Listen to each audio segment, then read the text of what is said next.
যৌগটা দেখো, এটা বুঝলে আশা করি সবকিছু বোঝা হয়ে যাবে। এখানে কয় টাইপের বন্ড আছে এটাকে আমরা আগে এভাবে লিখতে পারি যে এটা ব্যাপারটা এরকম, CO NH3 এটা হচ্ছে কত হবে 3+, আর এটার সাথে যুক্ত হচ্ছে 3টা ক্লোরিন মাইনাস। এই হচ্ছে এখানকার ব্যাপার। এখন এখানে তো বুঝতেই পারছি পজিটিভ আর নেগেটিভ, পজিটিভ নেগেটিভ, তাহলে এদের মাঝে কি রকমের বন্ড হবে? পজিটিভ আর নেগেটিভের মাঝে আয়নিক বন্ড হবে। তাহলে একটা বন্ড আমি পেয়ে যাচ্ছি, সেটা হচ্ছে কি আয়নিক। তাহলে এদের মাঝে আয়নিক বন্ড আছে। এবার কি করতে হবে, এই যে এটুকু নিয়ে তুমি কাজ করো, এখানে কয় রকমের বন্ধন আছে সেটা এখন দেখতে হবে। এখন দেখো কোবাল্টটা যদি দেখো, এটার বন্ধনটা কিরকম হবে। হ্যাঁ, এটা দেখতে কিরকম হবে, যদি কেউ জটিল যৌগ আর সংকরায়নটা আমার কাছে পড়ে থাকো তাহলে তার কাছে এটা বুঝতে খুবই ইজিয়ার হবে। দেখো প্রথমে আমি কোবাল্টের জারণ সংখ্যা বা অক্সিডেশন নাম্বার যেটা, সেটাকে আমরা x ধরি। হ্যাঁ, তাহলে x প্লাস 6 ইন্টু অ্যামোনিয়া। অ্যামোনিয়ার জন্য অক্সিডেশন নাম্বার বা জারণ মান কত ধরি আমরা? অ্যামোনিয়ার জন্য জারণ মান 0 ধরতে হবে, এগুলো পড়ানো আছে। আর টোটালটা ওভারঅল হচ্ছে +3। তাহলে x ইকুয়াল টু কত? x ইকুয়াল হচ্ছে +3। তাহলে এই এক্সটা হচ্ছে কোবাল্টের যে চার্জ সেটা। তাহলে এখানে টোটালটা আমি পাবো CO3+। আর 6টা লিগ্যান্ড যখন থাকে, 6টা লিগ্যান্ড যদি থাকে 6 লিগ্যান্ড, তাহলে এটার শেপ কিরকম হয়? এটার শেপ হয় অক্টাহেড্রাল। শেপ হয় অক্টাহেড্রাল বা বাংলায় বলি অষ্টতলকীয়, তাই না? অষ্টতলকীয়। তো এটা দেখতে এরকম হয়। এইখানে একটা NH3 আসবে, এইখানে একটা NH3, এইখানে একটা NH3, এইখানে একটা NH3। তাহলে প্রত্যেকটা NH3 কি করবে, লিগ্যান্ডের মতো করে এই যে ইলেকট্রন গুলো ডোনেট করে দিবে। তাহলে 4টা NH3 গেল, একটা NH3 উপর দিয়ে আসে, NH3। ঠিক আছে, কয় ধরনের বন্ধন আছে সেটা এখন দেখতে হবে। আমরা কয় ধরনের বন্ধন সেটা নিয়ে কাজ করছি। একটা তো পেলাম 3+, আর A-, এদের মাঝে আয়নিক বন্ধন, প্লাস মাইনাসের মাঝে আয়নিক বন্ড, ওটা তো আমরা পেলাম। এখন এইখানে কয় রকমের বন্ধন দেখো, এটা সন্নিবেশ, এটাও সন্নিবেশ, এটাও সন্নিবেশ, এটাও সন্নিবেশ, এটাও সন্নিবেশ। সন্নিবেশ বলতে coordination covalent, coordinate covalent bond. তাহলে এখানে এই 6টাই হচ্ছে কোঅর্ডিনেট বন্ড। তাহলে আমরা আরেক টাইপের বন্ড পেয়ে গেলাম, সেটা কি কোঅর্ডিনেট বন্ড। Coordinate bond. এখন আর অন্য কোনো টাইপের বন্ড আছে? আছে। তুমি যদি এই অ্যামোনিয়াটা খেয়াল করো, যে কোনো একটা অ্যামোনিয়া ধরো বা সবগুলো অ্যামোনিয়াতে কি ধরনের বন্ধন আছে? অ্যামোনিয়াতে কি ধরনের বন্ধন আছে? NH3।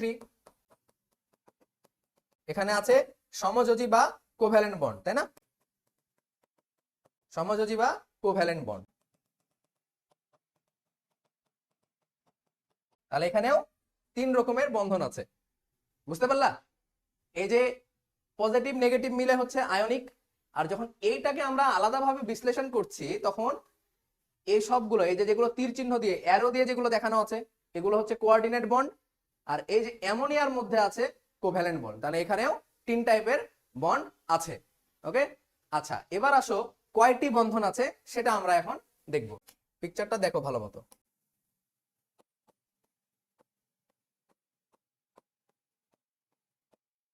Sorry,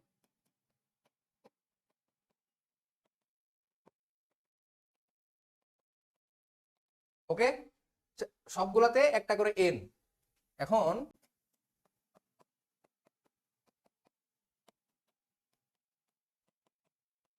hydrogen, hydrogen, hydrogen, সবগুলোতে হাইড্রোজেন আছে, তাই না? এবার কয়টি বন্ধন সেটা হিসাব করব।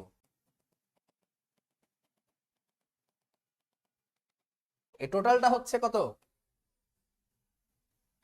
এই টোটালটা হচ্ছে 3+। ওকে, 3+। এই 3+ এর সাথে কয়টা ক্লোরিন আছে?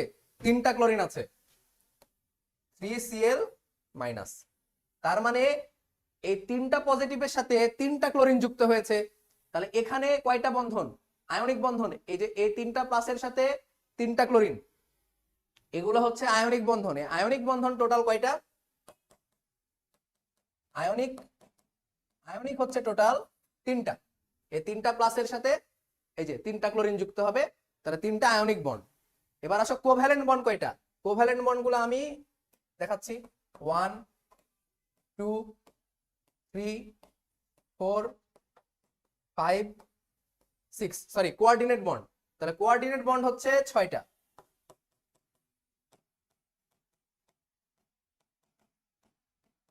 কোঅর্ডিনেট হচ্ছে 6টা। এখন কোভ্যালেন্ট বন্ড কয়টা? কোভ্যালেন্ট বন্ড যদি তুমি যে কোনো একটা ধরো এখানে, আর এখানে কয়টা কোভ্যালেন্ট বন্ড আছে? এখানে কোভ্যালেন্ট বন্ড আছে 3টা। তাহলে অ্যামোনিয়া আছে কয়টা? 1 2 3 4 5 6। তাহলে কোভ্যালেন্ট বন্ড হবে 3 × 6। কোভ্যালেন্ট বন্ড হবে 3 × 6।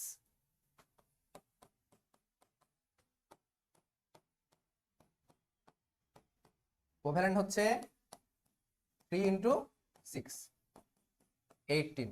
তাহলে টোটাল বন্ড কয়টা? টোটাল বন্ড হচ্ছে 18 + 6 + 3 24 27।